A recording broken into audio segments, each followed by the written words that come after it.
محترم خلیق الرحمان صاحب سے ریکویسٹ کرتا ہوں کہ اپنے خیالات سے.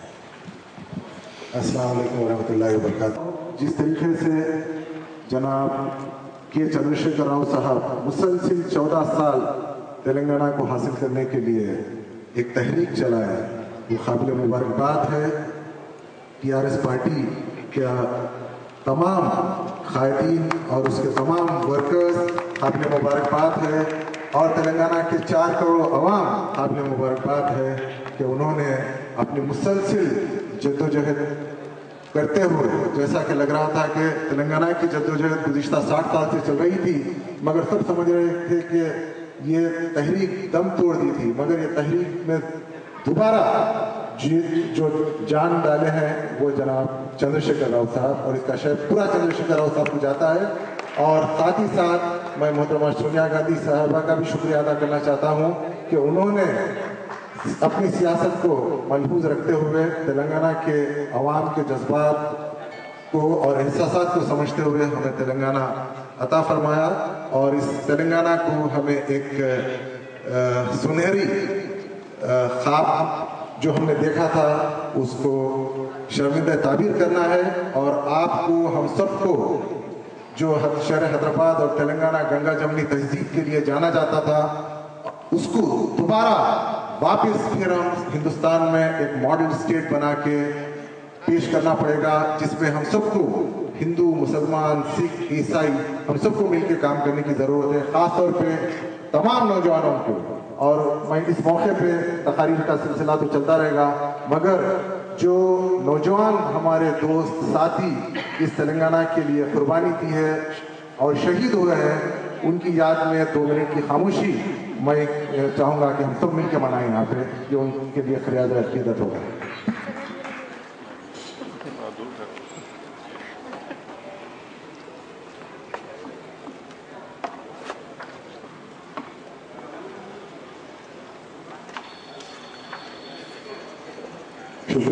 جشن تلنگانہ میں TRS قائد جناب رحیم اللہ خان نیازی نے اپنی پرجوش تقریر سے تمام سامعین کا دل موہ لیا,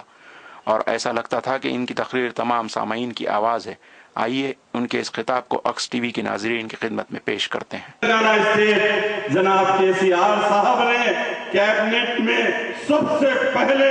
انصاف کرتے ہوئے محمد محمود علی صاحب کو ڈپٹی چیف منسٹر بنایا. تاج محل کی خوبصورتی مسلم حکمرانوں کی دین ہے, قطب مینار کی بلندی مسلمانوں کی حکمرانی کی دین ہے, دلی کا لال قلعہ مسلمان حکمرانوں کی دین ہے, اور حیدرآباد کا گولکنڈہ قلعہ مسلم حکمرانوں نے دیا, چار مینار کی عمارت مسلم حکمرانوں نے دیا, اور جو ہے آصف جاہ صابر نواب میر عثمان علی خان کی 39 سالہ حکمرانی اس بات کا اعلان کر رہی ہے جب ہم اقتدار پہ تھے تو ہم نے وزیر اعظم مہاراجہ کشن پرساد کو بنایا تھا, مہاراجہ کشن پرساد کو بنایا تھا. کہ خدا نے آج تک اس قوم کی حالت نہیں بدلی, خدا نے آج تک اس قوم کی حالت نہیں بدلی, نہ ہو جس کو خیال خود اپنی حالت کے بدل. کیا کیا ظلم و ستم ہم نے دیکھا, 57 برس تک یہ لڑائی تلنگانے کی چلتی رہی, لیکن 57 برسوں میں اگر کسی کا نقصان ہوا, کسی کی عزتیں لوٹی گئی, کسی کی تہذیب کو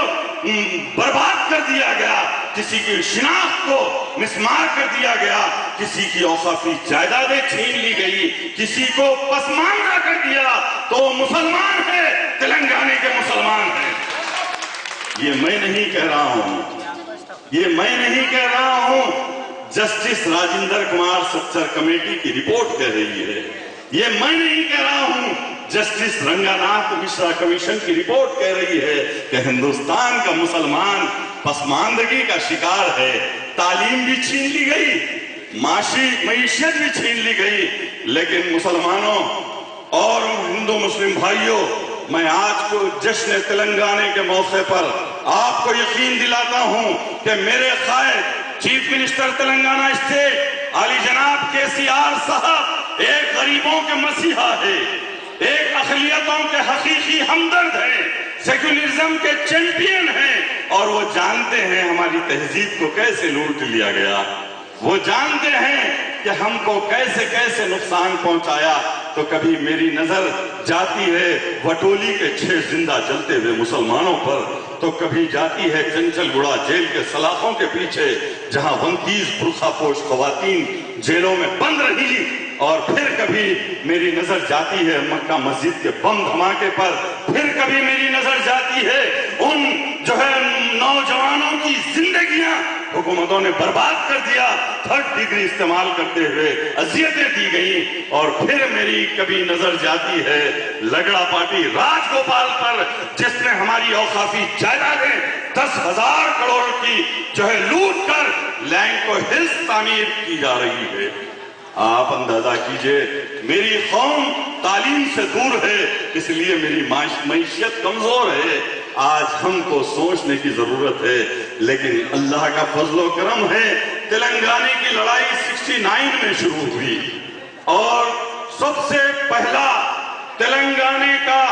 شہید جو پولیس کی گولی سے شہید ہوا تھا کوئی اور نہیں تھا، بندگی علی پاشا تھا، میری قوم سے تعلق رکھتا تھا.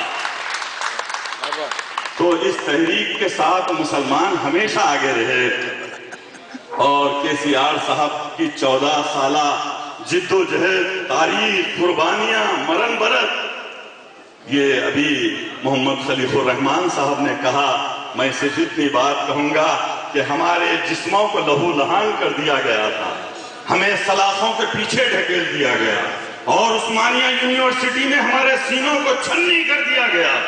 سینکڑوں کیسز ہم پر بک کیے گئے، لیکن میرے قائد اور آپ کے اور میرے ہر دل عزیز چیف منسٹر KCR صاحب نے اپنے حوصلوں کو کبھی پست نہیں کیا، اپنے حوصلوں کو بلند رکھا، اسمبلیوں کے اجلاسوں کو ہلایا، پارلیمنٹ کے ایوانوں کو ہلایا، اور سارے ہندوستان کو بتایا کہ دیکھو آؤ اور تلنگانے میں ہو رہی ناانصافیوں کو دیکھو. بہرحال بڑی قربانیوں کے بعد، بڑی جد و جہد کے بعد تلنگانہ ہم کو ملا ہے، اور KCR صاحب تلنگانے کے گاندھی ہیں، تلنگانے کے ٹائیگر ہیں، تلنگانے کے مہاتما ہیں، تلنگانے کے ہندو مسلم بھائیوں کی آواز ہے. حق کی آواز، اکس TV, reaching around the world.